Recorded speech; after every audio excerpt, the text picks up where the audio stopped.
বেলাল রাদিয়াল্লাহু তাআলা আনহু ইসলাম গ্রহণ করেছে। হযরত বেলাল উমাইয়া বিন খালফের গোলাম ছিল হযরত বেলাল। হযরত বেলাল যখন ইসলাম গ্রহণ করেছে, উমাইয়া বিন খালফ যখন শুনতে পাইল হযরত বেলালকে এত কষ্ট দিয়েছে, এত প্রহার করেছে, এত আঘাত করেছে ইসলাম গ্রহণ করার কারণে, মক্কার উত্তপ্ত বালুর উপর মক্কার প্রখরতার কারণে বালুগুলো জ্বলতে থাকতো, তাপ দেওয়ার মতো তাপ ছিল, গরম ছিল। উমাইয়া বিন খালফ হযরত বেলালকে শুয়ায়া দিছে, বালুর উপরে শুয়ায়া দিছে, কিন্তু তারপরেও হযরত বেলাল বলেন আহাদ আহাদ আহাদ, আল্লাহ এক আল্লাহ এক আল্লাহ এক। হযরত বেলাল যখন আল্লাহর নাম সরে না, উমাইয়া বিন খালফ হযরত বেলালের বুকের উপর পাথর দিয়া চাপা দিছে। হে ভাই, পাথর দিয়া চাপা দিছে হযরত বেলালের বুকের উপর। বেলাল এই মুহূর্তেও বলে আহাদ আহাদ আহাদ, আল্লাহ এক আল্লাহ এক। উমাইয়া বিন খালফ যখন দেখে বেলালকে সরানো যায় না, হে ভাই, কিতাবের মধ্যে আসছে বেলালের জিহ্বাটা টান দিয়া বাহির কইরা জিহ্বার মধ্যে ফেরাক বেড়ে দিছে। বেলালের মা ডাক দে কয়, বেলাল, কণিকের জন্য কি আল্লাহর নামটা না নিতে পারো না? তোমাকে তোমারে এত কষ্ট দেয়, তুমি কি কিছুক্ষণের জন্য একটু বিরত থাকতে পারো না? হযরত বেলাল জবাবটা কি দেয় শুনেন। হযরত বেলাল বলেন, মা, আমি এতদিন পর্যন্ত মালিককে ডাইকা যে মজা পাইছি রে মা, যখন জিহ্বার মধ্যে রক্ত নিয়ে একটা ডাক দিছি, তাকায়া দেখি আল্লাহ আমার সাথে সরাসরি কথা বলতেছে। সুবহানাল্লাহ। আল্লাহ তাআলা নামটা যখন জিহ্বার মধ্যে রক্ত নিয়ে নিছি, রক্ত মাখা অবস্থায় যখন ডাক দিছি, এত মজা আর পাই না। হযরত বেলাল যখন নবী ইন্তেকাল করেছে, মদিনা ছেড়ে চলে গেছে, হযরত বেলাল আবু বকরের কাছে গিয়া বলে, গো আবু বকর, আমাকে বিদায় দেন, আমি মদিনায় আর থাকবো না। হযরত আবু বকর বলে, কেন থাকবো না বেলাল, বলো তোমার কি সমস্যা? হযরত বেলাল বলেন, যেখানে নবী নাই, আমি আজান দিলে নবী ইমামতি করবে না, সেখানে আমি বেলাল আর থাকবো না। হযরত আবু বকর বলে, বেলাল, তোমার ভিতরে কি নবীর বেদনা আছে? আমার ভিতরে নাই, আমাদের ভিতরে নাই।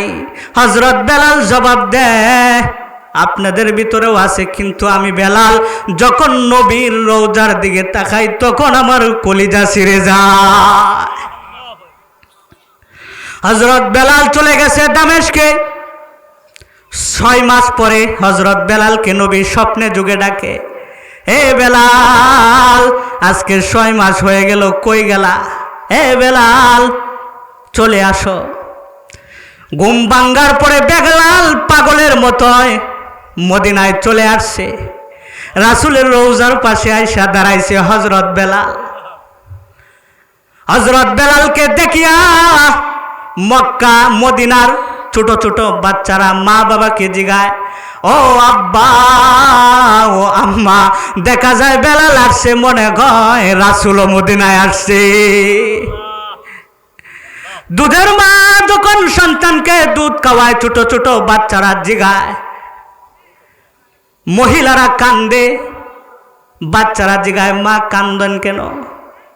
কয় বেলাল আসছে, কিন্তু রাসূল দুজি থাকতো, রাসূলও আসতো। হযরত বেলাল রাদিয়াল্লাহু তাআলা আনহু কবর যখন সবাই পাইছে, বেলালের কাছে চলে আসছে সাহাবীরা, আয়েশা বলেন, একটু আজান দেন, আপনি যে নবী থাকতে যেভাবে আজান দিতেন, আজকেও একটু আজান দেন, আমরা নবীর চিঠি স্মরণ করি, নবীকে একটু স্মরণ করি। হযরত বেলাল বলেন, না না, আমি আজান দিতে পারবো না, আমি আজান দিলে কি আল্লাহর রাসূলকে ইমাম বানাইতে পারবেন? আল্লাহর রাসূল কি ইমামতি করবে? বলেন না, আল্লাহর রাসূলকে তো আনা সম্ভব না। হযরত বেলাল বলেন, আমি আজান দিলে যেখানে নবী ইমামতি করবেন, আমি বেলালও আজান দিব না। সাহাবীরা বলে এভাবে হবে না, হাসান হুসাইনকে বলো। হাসান হুসাইন যদি আয়েশা বলে তাহলে বেলাল আর থাকতে পারবে না, আজান দিবে। সাহাবীরা হাসান হুসাইনের কাছে গেছে। হাসান হুসাইন আয়েশা নবী বেলালের দুই পাশে আয়েশা বৈশা গেছে। কিতাবের মধ্যে আসছে হাসান হুসাইন দুই পাশে আয়েশা বৈশা বলে, ও ছাসা বেলাল, নানা থাকতে যেভাবে আপনি আজান দিতেন একটু আজান দেন। হযরত বেলাল বলেন, এতক্ষণ আমি অস্বীকার করেছি আজান দিব না, কিন্তু হাসান হুসাইনের চেহারাটা দেখতে নবীর চেহারার মতো ছিল। এখন যদি আমি আজান না দেই তাহলে মদিনাওয়ালা আমার সাথে নারাজ হয়ে যাবে। হযরত বেলাল আজানের জন্য ওইটা দাঁড়াইছে। আজানের ধ্বনি বলতেছে আল্লাহু আকবার, আল্লাহু আকবার। কান্না বাড়তেছে, কান্নার আওয়াজ বাড়তেছে, নিজেকে কন্ট্রোল রাখতে পারে না, কান্নার আওয়াজ বাড়তেছে। আশহাদু আল্লা ইলাহা ইল্লাল্লাহ, আশহাদু আল্লা ইলাহা ইল্লাল্লাহ, কান্না বেড়ে গেছে। যখন বলেছে আশহাদু আন্না মুহাম্মাদার রাসূলুল্লাহ, হযরত বেলাল আজান তোয়া অজ্ঞান হয়ে মাটিতে পড়ে গেছে। সাহাবীরা যখন হুঁশ ফিরছে তখন জিজ্ঞাসা করেন, হুঁশ ফিরার পরে বেলাল কাঁদতেছে। সাহাবীরা বলেন, কেন কাঁদেন? বলে, আমি তো আগেই বলেছিলাম আজান দিব না, আমি আজান দিলে রাসূল ইমামতি করবে না, এই জন্য আজান দিব না, আমি বলেছিলাম।